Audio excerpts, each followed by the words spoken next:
Pemberian kode siklus pertama berikutnya adalah dengan metode di mana kode atau labelnya itu dikembangkan terlebih dahulu sebelum kita melakukan pengumpulan data dan proses analisis. Berdasarkan metode ini ada dua yang disebut dengan professional coding dan hypothesis coding. Jadi professional coding ini dimulai dengan kita menyusun daftar awal kode yang dihasilkan oleh oleh peneliti tersebut berdasarkan apa yang diharapkan si peneliti itu muncul ketika kita melakukan proses investigasi. Nah, kode ini bisa diganti, dihapus, ataupun ditambahkan berdasarkan dari temuan kita di lapangan. Misalnya di sini contohnya diberikan tentang peneliti yang ingin mewawancarai orang yang berhasil berhenti merokok. Sehingga kode yang sementara dibuat itu berkaitan dengan metode yang membuat berhenti merokok. Ini adalah metode-metode umum yang sudah diketahui sejak awal oleh peneliti. Misalnya metode untuk berhenti merokok adalah dengan minum obat, kemudian dengan nikotin patch, kemudian dengan permen nikotin, ataupun dengan rokok elektronik. Nah, ini adalah kode yang diperkirakan oleh peneliti itu akan muncul. Nah, nanti yang akan kita cek di belakang di lapangan apakah kode ini memang betul muncul sesuai dengan apa yang diharapkan oleh si peneliti atau tidak, atau bisa saja salah satu dari kode ini tidak menjadi muncul. Jadi bisa kita ganti atau kita hapus. Nah, yang berikutnya adalah hipotesis. Hipotesis ini merupakan suatu kode yang dibuat sebelum pengumpulan data dan analisis untuk menilai hipotesis yang dimiliki oleh peneliti. Kode ini bisa dikembangkan dari berbagai teori yang akan ditemukan di dalam data. Jadi misalnya hipotesis mengenai tanggapan tentang pertanyaan permasalahan berbahasa di Amerika Serikat yang akan menghasilkan 1 dari 4 jawaban. Jadi peneliti ini membuat 4 kode dari kemungkinan jawaban yang ada. Yang pertama adalah kode itu benar. Ya, kodenya itu benar, artinya hipotesis di sini adalah kita memiliki hak untuk berbicara bahasa apapun yang kita inginkan di Amerika. Yang berikutnya adalah kode yang sama, jadi kita perlu berbicara bahasa yang sama di Amerika, yaitu bahasa Inggris, lebih di mana kita itu perlu mengetahui bagaimana cara berbicara lebih dari satu bahasa. Dan yang berikutnya adalah NR atau no response, atau responden itu tidak ingin memberikan jawaban. Nah, ini kita perbedaan antara pemberian kode yang mana labelnya itu bisa dikembangkan lebih dulu antara professional coding dan hypothesis coding. Nah, berikutnya ada juga metode grammatical coding, di mana grammatical coding ini dikembangkan berdasarkan mekanisme pengkodoan. Jadi ada atribut coding, ada magnitude coding, subcoding, dan simultaneous coding. Di atribut coding ini merupakan catatan mengenai informasi deskriptif dasar yang berkaitan dengan situasi-situasi yang terjadi di lapangan, kemudian karakteristik partisipan, format data, dan variabel penting lainnya. Di dalam atribut coding ini tujuannya adalah untuk menghasilkan informasi penting untuk pengolahan data lebih lanjut, misalnya seperti dengan berkaitan dengan referensi ataupun konteks untuk analisis dan interpretasi dari datanya.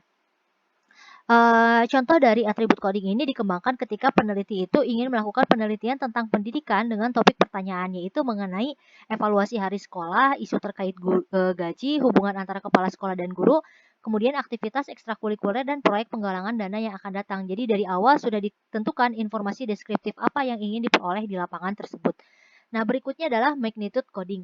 Jadi magnitude coding ini merupakan kode alfanumerik atau simbolik atau subkode yang diterapkan pada kode yang ada atau pada kategori yang bertujuan untuk menunjukkan intensitas, frekuensi, arah, keberadaan, dan konten evaluatif. Contoh dari magnitude coding adalah penelitian tentang peningkatan kualitas sekolah, di mana peneliti itu bisa membuat beberapa kemungkinan kode jawaban. Misalnya, kode jawabannya itu dari major, moderate, effective, minor, atau dilihat dari menggunakan lambang 0 dan positif gitu ya, atau positif dan plus minus, atau menggunakan tanda checklist gitu. Nah, yang berikutnya adalah subcoding. Jadi subcoding ini merupakan label orde kedua yang diberikan setelah kode pertama untuk memperkaya masukan. Jadi misalnya di sini kita punya penelitian mengenai hasil catatan lapangan yang menggambarkan fasilitas sekolah. Jelas kode pertamanya itu adalah fasilitas sekolah yang ingin kita teliti. Nah, kemudian dari dari hasil observasi ditemukan bahwa ruang serbaguna sekolah itu berfungsi sebagai kafetaria, audium, ruang pertemuan, dan ruang belajar. Kemudian meja portable-nya itu dengan tempat duduk bisa mudah dilipat untuk transformasi dan pembersihan ruang yang agak cepat. Nah, ini dikatakan bahwa hasil pengkodean dari hasil observasi ini mengerucut pada satu, yaitu ruang guna sekolah. Kemudian ada pusat media ya. Pusat media ini ciri-cirinya adalah seperti ini, karakteristiknya begini. Nah, maka kita simpulkan bahwa observasi ini subkodenya menghasilkan subkode dari pusat media sekolah. Nah, berikutnya adalah simultaneous coding, yaitu penggunaan atau kemunculan dari 2 atau lebih kode yang berbeda pada unit data kualitatif yang berurutan. Simultaneous coding ini cocok diterapkan pada data-data yang memiliki banyak makna, sehingga bisa memunculkan lebih dari satu kode. Misalnya saja, ada satu dan dua dewan direksi itu berjuang dengan cara untuk menjaga program teater komunitas berjalan selama satu musim penuh. Jadi sudah menjadi pokok di daerah itu hampir selama 40 tahun, tetapi mereka sekarang menghadapi akhir dari keberadaannya. Karena kontribusi keuangan yang lebih sedikit dan pendapatan box office yang lebih rendah telah membuat teater ini menjadi merah. Para sukarelawan dan anggota lama berpikir dengan hati mereka lebih daripada dengan kepala mereka ketika mereka mengklaim bahwa tradisi dari program ini tidak bisa berakhir. Sementara itu Dewan merasa sebaliknya karena tidak ada anggota yang menginginkan kewajiban berhutang. Nah, dari sini ada kalimat yang muncul terus-menerus atau kode ada kemunculan dua kode yang muncul pada kalimat ini. Yang pertama adalah kerugian keuangan dan akhir dari tradisi. Nah, selanjutnya bagaimana kita membuat kode? Jadi membuat kode itu tadi bisa dengan dua cara, bisa dengan deductive coding dan bisa dengan inductive coding. Jadi kalau dengan deductive coding kita membuat daftar awal dari kode sementara ya yang masih bersifat sementara sebelum pengumpulan data.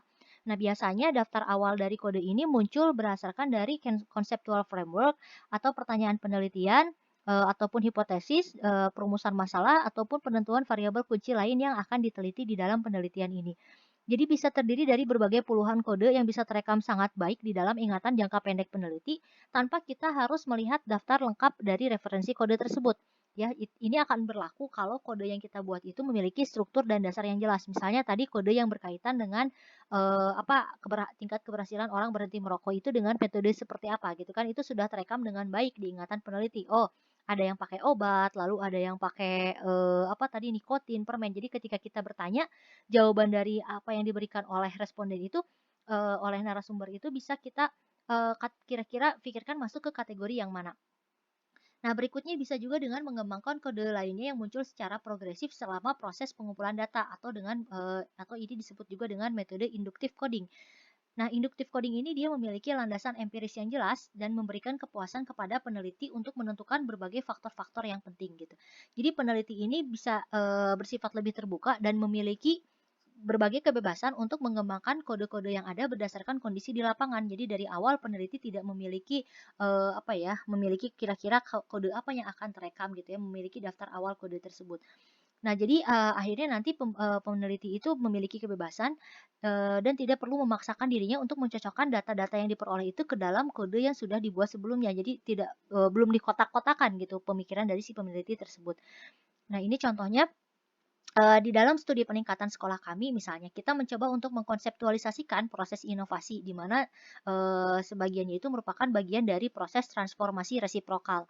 Nah, guru itu mengubah karakteristik praktek baru di mana praktek-praktek itu pada gilirannya akan mengubah guru dan memodifikasi pengaturan kerja di kelas ya sehingga nantinya mempengaruhi berapa banyak inovasi yang digunakan dan lain-lain. Nah, kode utama master code-nya adalah transformation atau trans gitu ya. Yang ingin kita tangkap di sini adalah trans ya. Trans ini dinyatakan untuk mengindikasikan proses transformasi yang sudah ditentukan hipotesisnya di awal.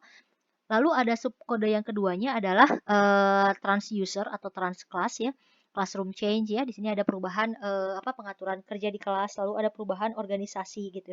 Ini yang bisa mengembangkan peningkatan sekolah gitu. Jadi dianggap dia sebagai subkode. Nah, ketika kita memberikan kode, bisa saja kita melakukan revisi terhadap kode tersebut. Karena apapun yang pendekatan yang kita buat ketika kita membuat kode, beberapa kode itu bisa saja berubah atau berkembang ketika proses pengumpulan data itu berlangsung. Oleh karenanya di awal dijelaskan bahwa proses analisis itu sebaiknya dilakukan bersamaan dengan proses pengumpulan data. Karena bisa jadi kode-kode itu tadi mengalami perubahan atau mengalami penyesuaian. Sehingga kita perlu mengeksplor lebih lanjut kode-kode baru yang muncul atau kode-kode baru yang perlu dihilangkan. Nah, peneliti yang di awal itu sudah memiliki daftar awal kode biasanya menyadari ada lebih banyak kode yang muncul daripada yang sudah ditentukan ketika melakukan survei di lapangan. Karena kan sebenarnya kita melakukan penelitian karena kita tidak tahu ya bagaimana kondisi di lapangan itu. Nah, ternyata di asumsi awal kita itu misalnya hanya ada 5 kode, pas ketika datang ke lapangan, kode itu bisa berkembang lebih dari itu gitu. Nah, ada peneliti yang berupaya untuk mengeksplor lebih lanjut kemungkinan akan munculnya berbagai kode tersebut, tapi ada juga beberapa peneliti yang terkadang memilih untuk mengabaikan perbaikannya karena itu dianggap tidak menjadi fokus dari dirinya atau karena dia tadi sudah fokus untuk menghasilkan deduktif coding gitu. Beberapa kode itu bisa jadi tidak berfungsi dan sama sekali itu tidak bisa diterapkan karena tidak ada hasil survei yang sesuai dengan apa yang kita harapkan di awal. Jadi hasil surveinya itu nggak sesuai dengan apa yang diharapkan di awal, atau bisa jadi kita mengalami salah gitu ketika di awal itu melakukan kesalahan ketika menyusun kode, sehingga fenomena yang kita harapkan muncul itu menjadi tidak terjadi gitu. Nah, oleh karena itu ketika kita menghadapi kejadian ini, maka kita perlu melakukan proses revisi terhadap pengkodean yang sudah kita buat.